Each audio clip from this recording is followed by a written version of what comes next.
မင်းစားပြီးတိုင်းလူကလေးလံထိုင်းမှိုင်သွားပြီးတီဗီရှေ့မှာပဲဆက်ထိုင်ရင်းနေတာဒါမှမဟုတ်အဲ့ရတဲ့ပဲတန့်လဲအိတ်ချင်စိတ်ပေါက်နေတာလူတော်တော်များများမှာရှိတတ်ကြပါတယ်ဒါပေမဲ့ထမင်းစားပြီးတိုင်းထိုင်းနေမဲ့အစား10မိနစ်လောက်လေးအချိန်ပေးပြီးလမ်းလျှောက်ကြည့်မယ်ဆိုရင်တစ်ခဏကိုမှအမခံကျမ်းမာရေးအကျိုးကျေးဇူးတွေရနိုင်တယ်ဆိုတာသင်သိပါသလားဒီနေ့ဗီဒီယိုမှာတော့အစာစားပြီးလမ်းလျှောက်ခြင်းရဲ့အကျိုးကျေးဇူးတွေကဘာတွေလဲဘလို့ပုံစံနဲ့လမ်းလျှောက်တင်လဲဆိုတာကိုအသေးစိတ်ရှင်းပြသွားမှာဖြစ်လို့ဗီဒီယိုကိုအဆုံးထိကြည့်လိုက်ကြရအောင်ပထမဆုံးနဲ့အရေးကြီးဆုံးအချက်ကတော့သွေးတွင်းတကြားတက် blood sugar ကိုထိန်းညှိပေးနိုင်ခြင်းပဲဖြစ်ပါတယ်အစားအစာတွေအထူးသဖြင့် carbohydrate ပါတဲ့အစားအစာတွေကိုစားလိုက်တဲ့အခါခန္ဓာကိုယ်ကအဲ့ဒီအစားအစာတွေကိုတကြားတက် glucose အဖြစ်ပြောင်းလဲပစ်ပါတယ်ပန်ခရီးယားကနေအင်ဆူလင်ဟော်မုန်းကိုထုတ်ပေးပြီးသွေးထဲကတကြားတက်တွေကိုဆဲတွေစီစွမ်းရည်အဖြစ်အသုံးပြုဖို့ပို့ဆောင်ပေးပါတယ်ဒါပေမဲ့ခန္ဓာကိုယ်ကအင်ဆူလင်လုံလောက်အောင်မထုတ်ပေးနိုင်တဲ့အခါဒါမှမဟုတ်ခန္ဓာကိုယ်ကအင်ဆူလင်ကိုကောင်းကောင်းလက်မခံနိုင်တော့တဲ့အခါအင်ဆူလင် resistant ဖြစ်တဲ့အခါသွေးတွင်းတကြားတက်တွေကအလွန်မင်းမြင့်တက်လာတတ်ပါတယ်အထူးသဖြင့်အစာစားပြီးမိနစ်30ကနေ90အတွင်းမှာသွေးတွင်းတကြားတက်ဟာအမြင့်ဆုံးအခြေအနေကိုရောက်ရှိတတ်ပါတယ်သွေးကြိုဂရုမစိုက်ပဲအမြဲတမ်းတက်နေအောင်ထားမယ်ဆိုရင်ရေရှည်မှာသွေးကြောတွေကိုပျက်စီးစေပြီးမျက်စိကွယ်တာကြောက်ကပ်ပျက်စီးတာနှလုံးရောဂါအာရုံကြောပျက်စီးတာနဲ့လေဖြတ်တာတွေအထိဆိုးရတဲ့နောက်ဆက်တွဲပြဿနာတွေဖြစ်လာနိုင်ပါတယ်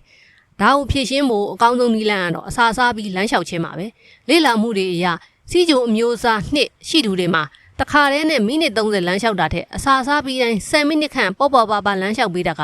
သွေးကြိုထိန်းကြီးရမှာပိုးပြီးထိရောက်တယ်လို့ဆိုပါတယ်အစာစားပြီးပြီးချင်း2မိနစ်ကနေ5မိနစ်လောက်လမ်းလျှောက်ပေးုံနဲ့တင်သွေးကြိုရုတ်တရက်အလွန်မင်းထိုးတက်သွားတာတွေကိုကာကွယ်ပေးနိုင်ပြီးအင်ဆူလင်ပမာဏကိုပါတည်ငြိမ်စေပါတယ်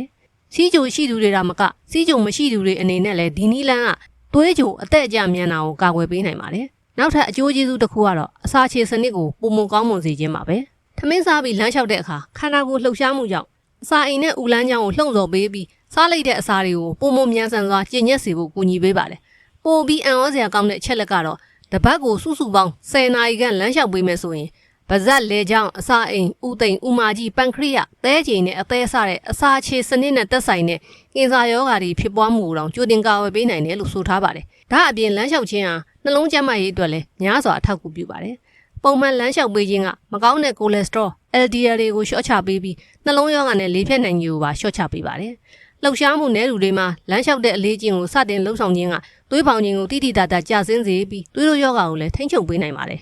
်ကျန်းမာရေးအဖွဲ့အစည်း CDC ရဲ့လမ်းညွှန်ချက်အရလူတစ်ယောက်ဟာတစ်ပတ်ကိုအနည်းဆုံး9ရက်တစ်ရက်ကိုမိနစ်30ခန့်လေ့ကျင့်ခန်းလုပ်ဖို့အကြံပြုထားပါတယ်ဒါကြောင့်တစ်နေ့ကိုထမင်း3နပ်စားပြီးတိုင်း10မိနစ်စီလမ်းလျှောက်ပေးုံနဲ့တင်ဒီသတ်မှတ်ချက်ကိုလွယ်တကူပြည့်မီနိုင်မှာဖြစ်ပါတယ်ဝိတ်ချခြင်းတွေအတွက်လည်းလမ်းလျှောက်တာကခန္ဓာကိုယ်မှာဝင်လာတဲ့ကယ်လိုရီတွေထက်ပိုမိုလောင်ကျွမ်းစေတဲ့အတွက်ကိုယ်လေးချိန်လျှော့ချရမှာထောက်ကူဖြစ်စေပါတယ်အကျိုးကျေးဇူးတွေအများကြီးရှိပေမဲ့သတိပြုရမယ့်ချက်လေးတွေရှိပါတယ်ချို့လူတွေမှာအစာစားပြီးပြီးချင်းချက်ချင်းထလျှောက်တဲ့အခါဒါမှမဟုတ်ပြင်းပြင်းထန်ထန်လမ်းလျှောက်တဲ့အခါအစာမကြေတာဝမ်းလျှောတာပြုတ်ဝမ်းခြင်းတာလေပွားတာနဲ့ဗိုက်ကြဲတာစတဲ့အစာအိမ်နဲ့ပတ်သက်တဲ့မအီမတာဖြစ်မှုတွေခံစားရရှိနိုင်ပါတယ်အကြောင်းကတော့စားထားတဲ့အစာတွေကအစာအိမ်ထဲမှာလှုပ်ရှားသွားလို့ပါပဲဒါကြောင့်ဒီလိုမဖြစ်အောင်အစာစားပြီးရင်10မိနစ်ဒါမှမဟုတ်15မိနစ်လောက်စောင့်ပြီးမှလမ်းလျှောက်ဖို့အကြံပြုချင်ပါတယ်လမ်းလျှောက်တဲ့အခါမှာလည်းပြေးတာအမောခံပြီးလျှောက်တာမျိုးလုံးဝမလုပ်သင့်ပါဘူးပုံမှန်အချိန်တနည်းအားဖြင့်တနာရီကို3မိုင်နှုန်းထက်မပိုပဲနှလုံးခုန်လုံးအနှဲငယ်မြန်းလာရုံတက်တက်တာတာနဲ့10မိနစ်ခန့်သာလျှောက်ပေးတင်ပါတယ